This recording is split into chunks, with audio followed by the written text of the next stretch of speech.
Voces que siembran. El podcast de Stoller, líder en bioestimulantes, te acerca temas de interés sobre el agro para mejorar los resultados en tus cultivos. La vitivinicultura argentina tiene una historia rica y profunda que se remonta a más de 5 siglos, desde los primeros cultivos en Santiago del Estero hasta la consolidación de Mendoza y San Juan como epicentros de la producción. El vino fue y es un pilar cultural y económico para nuestro país. Pero ¿cómo evolucionó esta industria? ¿Cuáles son sus desafíos actuales? ¿Y qué podemos anticipar sobre el futuro productivo del vino argentino? Soy Daniel Aprile y los invito a deleitarnos con un nuevo episodio de Voces que Siembran, donde nos vamos a sacar todas las dudas sobre la producción de vid en nuestro país. Voces que Siembran. Aportamos soluciones para nutrir tus cultivos.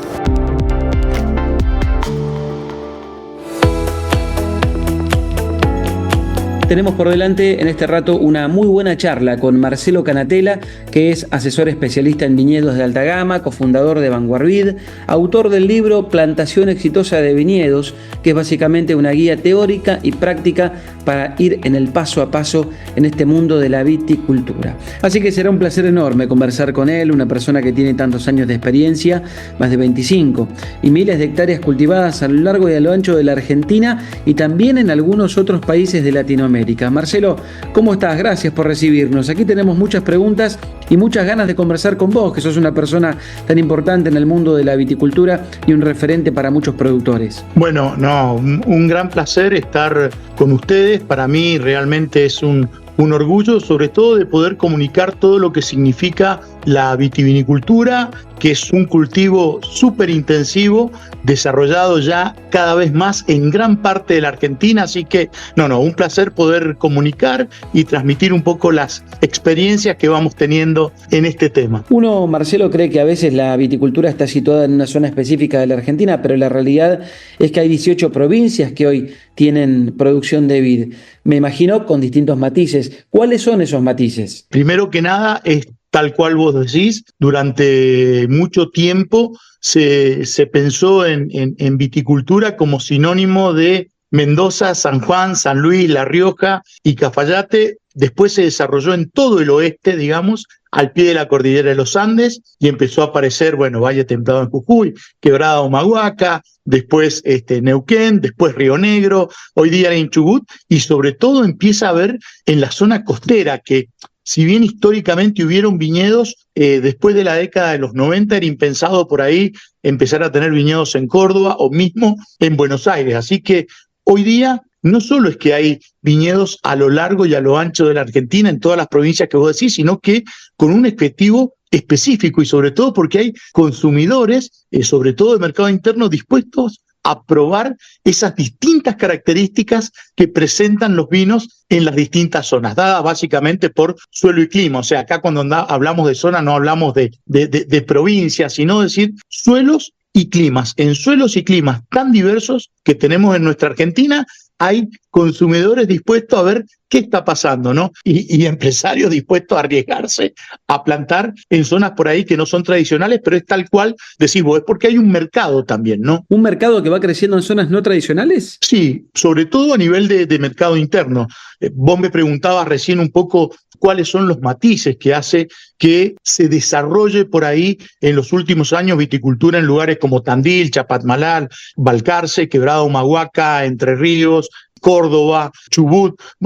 Justamente es la expresión que en un vino se da o que en un vino tiene el terroir, esto es suelo y clima. Distintos suelos y distintas características climáticas hace que se expresen diferente en los vinos respecto a la concentración, al grado alcohólico, a la acidez, a la expresión de fruta. Eso es por un lado. Y también por otro, o sea, por un lado, una misma variedad se expresa diferente en los distintos suelos y en los distintos climas. Pero por otro lado, distintos suelos y climas te permiten distinta variedad en distintas zonas. Esto es que uno puede estar pensando en hacer, albariño en la zona costera, y que por ahí en Mendoza hubiese sido, no digo imposible, pero más difícil tener la tipicidad. Es como que estamos buscando o relacionando cada zona con distintos varietales, que por ahí en países más chicos o con menos diversidad tenemos distintas zonas. Es decir, en Borgoña, bueno, se puede, o lo que mejor se da es Pinot Noir por ahí y Chardonnay. Bueno, nosotros tenemos tan amplio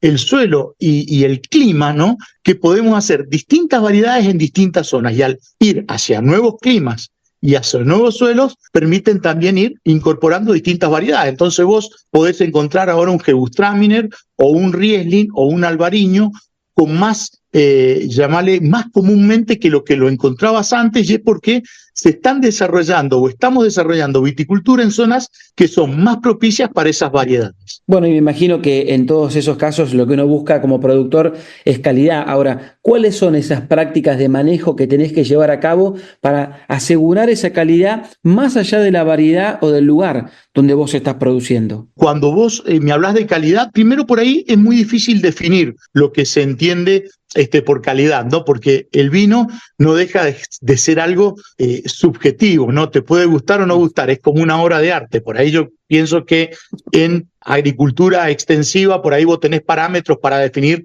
la calidad de determinado cultivo y decir, mirá, bueno, el grano tanto, la humedad tanto. Esto hay un poco subjetivo, hay mucho de artista también. Pero en general, si vamos a que los vinos tienen que ser correctos, no tienen que tener enfermedades, o no tienen que tener defectos, por decirlo de alguna manera, por ahí los parámetros o las tareas que se tienen en cuenta para realizar, para tener una buena calidad, están relacionados con el manejo, que es el 80% manual. Hay muy pocas tareas que se pueden mecanizar, por supuesto, prepoda, fertilizaciones, pulverizaciones, pero todo lo que es la definición de la poda, todo ese raleo, esa elección de brotes, esa elección de racimos, es todo 100% manual. Entonces, es una tarea que es manual, de acuerdo a cómo vos hagas la tarea y con la intensidad que hagas la tarea, vas a tener distintas características en los vinos, que podemos hablar distintas calidades o no, pero por lo menos distintas características. Y a todo eso que es apasionante, le tenés que agregar el año. O sea, si el clima es más o menos lluvioso, con más o menos sol, con más o menos viento, te puede dar características muy diferentes en los vinos. O sea que hay suelo, clima, el manejo que vos hagas en el viñedo y también el tiempo, llamémosle, o el clima de una determinada temporada, ¿no? Porque tu clima puede ser totalmente seco, pero tenés el año del Niño y un clima que llueven, no sé, 150 milímetros, pasan a llover 400, y en una época que incide mucho en la lluvia. Entonces, la característica de ese vino, después puedo decir si es calidad o no, pero las características de ese vino, en esa zona, en esa misma variedad, va a ser totalmente diferente a un año que es más normal con respecto a precipitaciones y humedad. Entonces se entiende la idea de todo el conjunto, los matices que influyen para tener una botella de vino, donde el manejo es solamente una pata, ¿no? Y el suelo y el clima donde vos estás es también otra pata, pero también influye mucho lo que se llama la añada, que es la cosecha, es decir, cómo se comportó el tiempo, o sea, cómo se comportó el clima, si querés, durante una temporada específica. Bueno, claro, qué difícil entonces después lograr dos vinos iguales, ¿no? Con distintos años.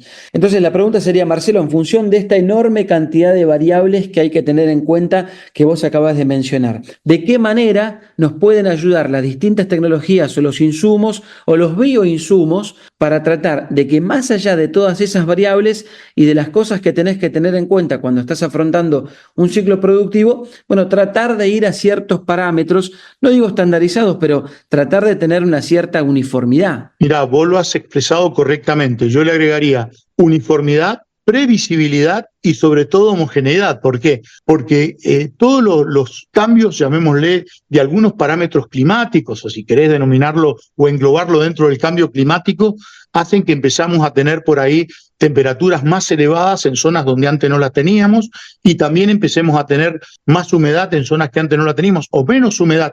Entonces, todas estas variables que influyen, yo creo que todo el tipo de bioinsumos o insumos en general nos ayudan a lograr 3 objetivos específicos que se necesita para la uva de alta gama. Esto es tener uva sana, tener uva madura y sobre todo homogéneamente madura. Después discutimos la madurez que cada enólogo busca, pero se tiene que lograr homogeneidad. Entonces, todo bioinsumo, todos los factores o los productos antiestrés que están relacionados por muchas empresas, la de ustedes inclusive y mucho, lo que están ayudando son herramientas para lograr homogeneidad. Esto es, que una parcela que se va a cosechar, que va a ir a un determinado tanque, sea lo más homogénea posible. Después discutimos si vos cosechás antes o cosechás después, pero independientemente de la fecha de cosecha, cada individuo tiene que ser lo más uniforme posible. Y todas estas tecnologías de bioinsumo o de productos estimulantes o de productos antiestrés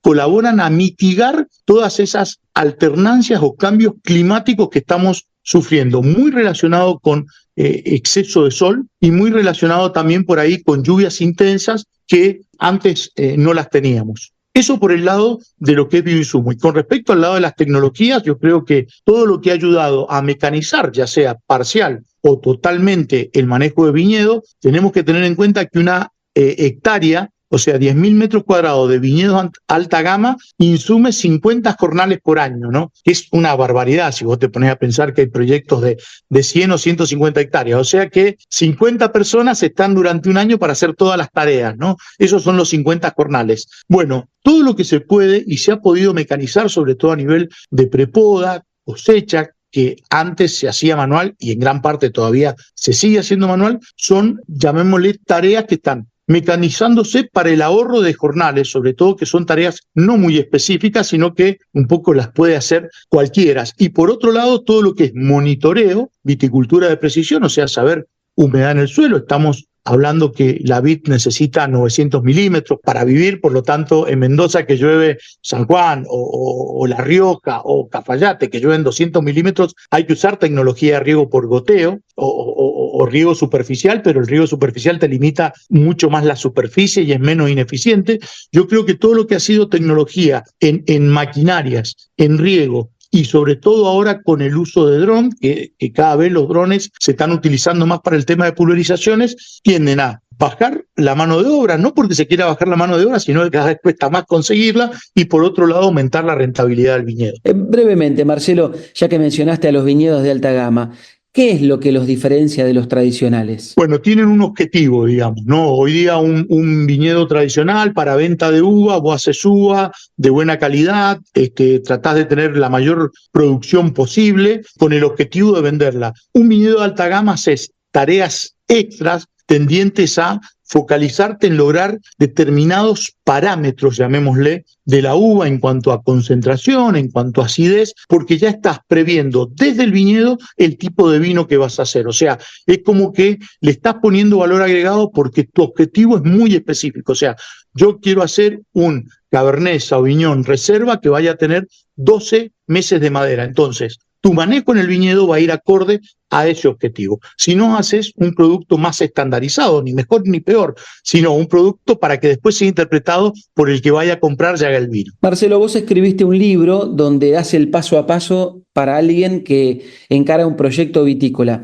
Vamos a hacer de cuenta que estás con alguien acá enfrente tuyo y entonces esa persona te pregunta cuáles son estos desafíos, estos retos que va a tener que enfrentar, independientemente de dónde lo va a tener que hacer, en la Argentina o en la región que lo decida instalar, porque como mencionamos antes hay muchas opciones. Pero ¿cuáles son esos principales retos que enfrenta hoy por hoy un productor? Son muchos, pero si uno puede sintetizar así como las piedras grandes, digamos, que uno tendría que atacar, es la preparación del suelo, la elección y acondicionamiento de las plantas, el sistema de riego por goteo, sea un cultivo en secano o no, porque muchas veces en una zona lluviosa, y esto hago un parámetro donde pueden llevar esos 900 milímetros, no llueven en la época que la planta lo necesita, ¿no? Sobre todo cuando la planta es chica. Entonces un sistema de riego suplementario por lo menos hay que estudiarlo, y sobre todo cómo es la práctica de la plantación en sí, porque me encanta, tendríamos que cambiar el nombre del podcast, en este caso que sería Voces que Plantan, porque no es una siembra, no es algo que tenga una duración determinada. Nosotros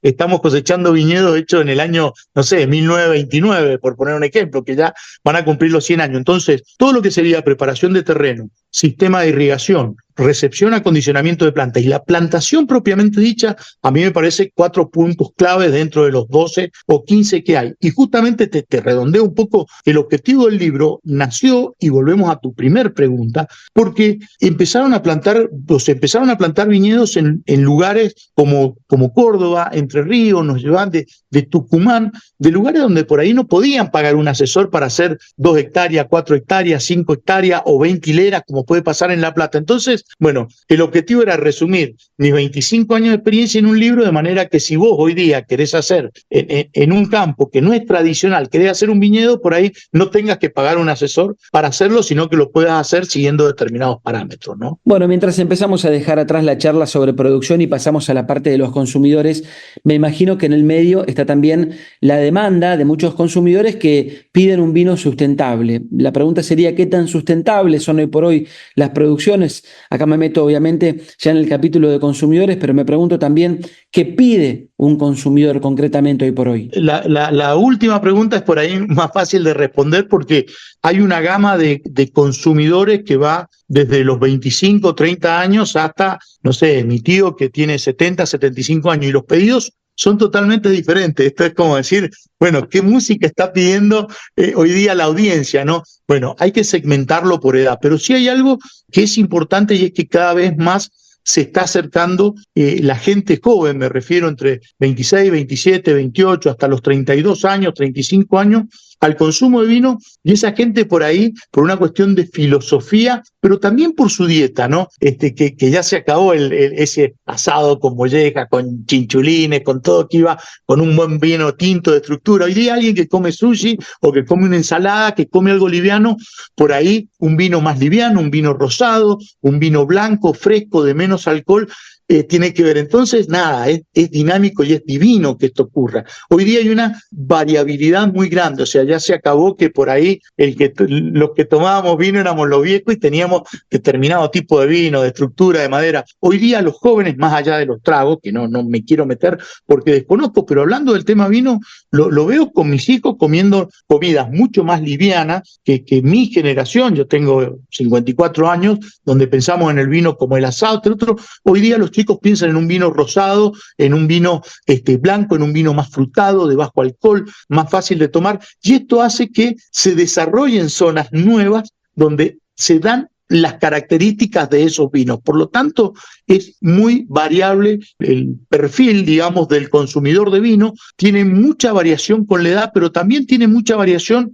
digamos, por ahí, con que las mujeres prefieren por ahí el vino rosado o vino dulce. ¿Por qué? Porque hoy día el vino se piensa en gastronomía, y es tan importante el vino como la gastronomía. Es decir, muchas veces, ¿qué plato elijo en base al vino que tengo ganas de tomar? Si bien la recomendación es podés tomar cualquier cosa con cualquier cosa, o sea, no es necesario, pero hoy día sí hay gente que se prioriza y aparecen estos vinos gastronómicos de determinadas características que hace 15 años ni se pensaban. O sea, voy a una góndola en supermercado, no sé, y la cantidad de vinos rosados era 1 o 2, ni hablar de vinos blancos de bajo alcohol. Y hoy día lo vas a encontrar mucho más. Te preguntaba lo de la sustentabilidad dentro del esquema productivo. Me faltó unir toda esa gente joven con características de estos tipos de vinos que hemos hablado, más frutados, más livianos, con menos alcohol. Por ahí aparecen unos blancos, unos rosados, le dan mucha importancia a lo que es sustentabilidad, si un vino es orgánico, si no es orgánico, qué insumos se utilizaron. Por lo tanto, la gente joven está cada vez más pendiente de eso, y eso creo que debe pasar en todos los tipos de alimentos, o sea, no solamente, o sea, no sé, mi hijo en determinadas características o determinados días con el entrenamiento toma leche de almendra, que para mí a su edad era impensado, ¿no es cierto? Bueno, con el vino tenemos que pensar igual, que todo lo que sea sustentabilidad, que todo lo que sea productos orgánicos pegan mucho más, o empiezan a pegar mucho más en la juventud. Y después también gente de todas las edades cuya filosofía lo lleva a tomar ese tipo de vino. Pero hay algo que yo siempre quiero aclarar, y es que un vino convencional tampoco es demonizado, digamos. El hecho de usar productos no orgánicos o productos convencionales en los viñedos, mientras se usen productos que sean registrados para el viñedo y se usen en las dosis y con los periodos de carencia, esto es, tantos días antes de cosecha, que estipule el fabricante, se puede usar sin problema. Tampoco hay que demonizar lo convencional, ¿no? Pero bueno, es una realidad y existe cada vez más las exigencias a nivel de sustentabilidad y de productos orgánicos. La información se genera y viaja rápidamente. Compartid en tus redes Voces que Siembran, para que cada vez seamos más los productores sustentables.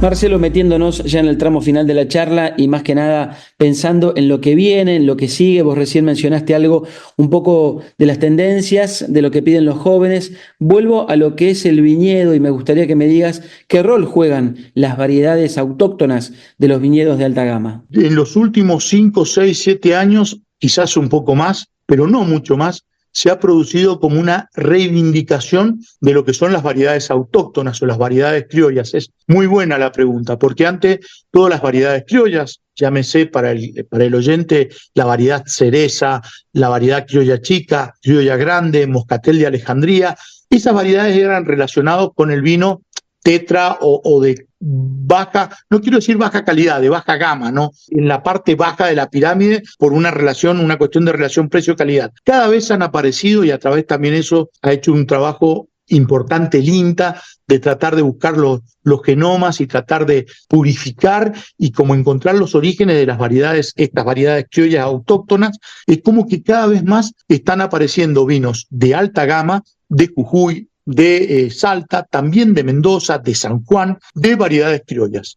Llámese Pedro Jiménez, moscatel de Alejandría, criolla grande, criolla chica, cereza y se me puede estar yendo alguna más. Sí, no es una locura encontrar vinos caros o de alta gama, excelentemente hechos, de ese tipo de variedades que antes era impensado. Nunca se dudó del torrontés, que no es una variedad criolla, pero digamos que es una variedad casi autóctona, ¿no? Eso sí siempre se encontró, pero encontrar un criolla chica de una bodega de Jujuy en un restaurante alta gama en Buenos Aires, esto se ha dado en los últimos 8 o 10 años. Y bienvenido, porque hay pequeños parceleros que tienen un genotipo, llamémosle, una identidad genética propia en el viñedo, en un clima que llevan los viñedos adaptados desde hace 100 años y están logrando cosas impactantes. Después analizaremos si son exportables o no, yo personalmente creo que sí, o si hay un mercado internacional, digamos, ¿no? Preparado para eso, pero hoy día el mercado local que está dispuesto a comprar alta gama incluye las variedades autóctonas. Y yo brindo por eso. ¿Hay lugar para los orgánicos? Digo, más lugar todavía, ya ganaron un espacio.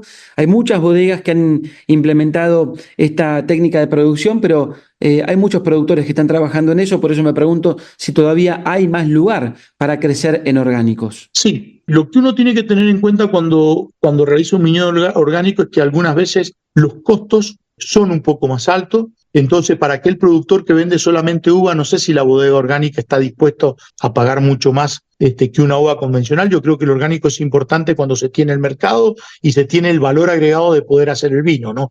Acá estamos hablando de que es un modelo de negocio integrador. Si bien hay muchos productores que venden uva, hay muchas bodegas que también son productoras de uva, ¿no? Entonces, siempre hay crecimiento para el mercado orgánico. Y creo que vienen desafíos para las empresas en cuanto a tecnología, sobre todo a nivel de control de malezas, que hoy día no tenemos controles, llamémosle, baratos de maleza. Todos los controles de maleza que se hacen son a nivel mecánico. Y el otro punto es el control de hormiga, ¿no? Son dos puntos donde creo yo que es la empresa que logre, digamos, dar una ayuda o controlar esos dos factores, creo que el orgánico va a seguir creciendo, no solo por filosofía de los propios productores, sino también porque hay un mercado y un mercado joven que lo está exigiendo. Bien, Marcelo, ojalá que hayamos despertado el interés de más productores en profundizar acerca de lo que se puede hacer en las plantaciones hoy por hoy, de cómo mejorar, de cómo ser más sustentable también.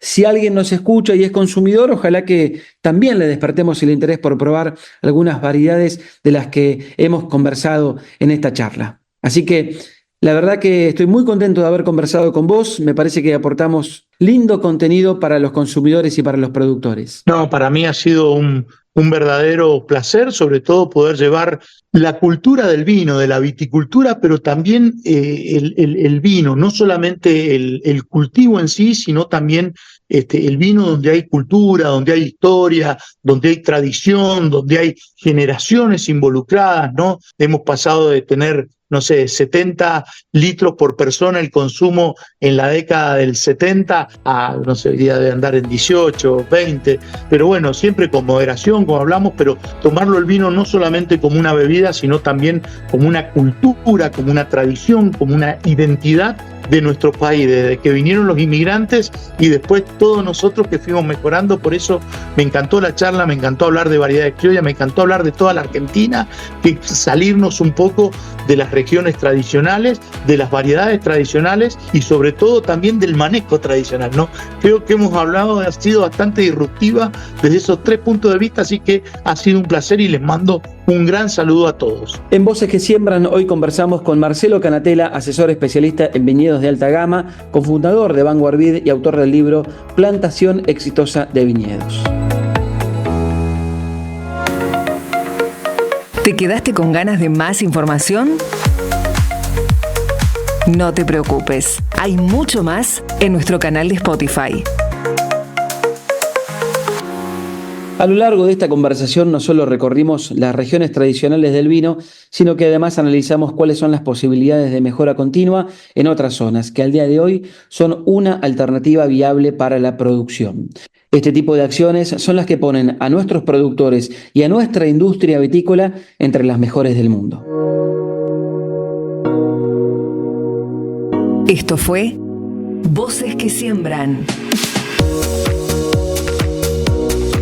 el podcast de Stoller, líder en bioestimulantes, te acerca temas de interés sobre el agro para mejorar los resultados en tus cultivos.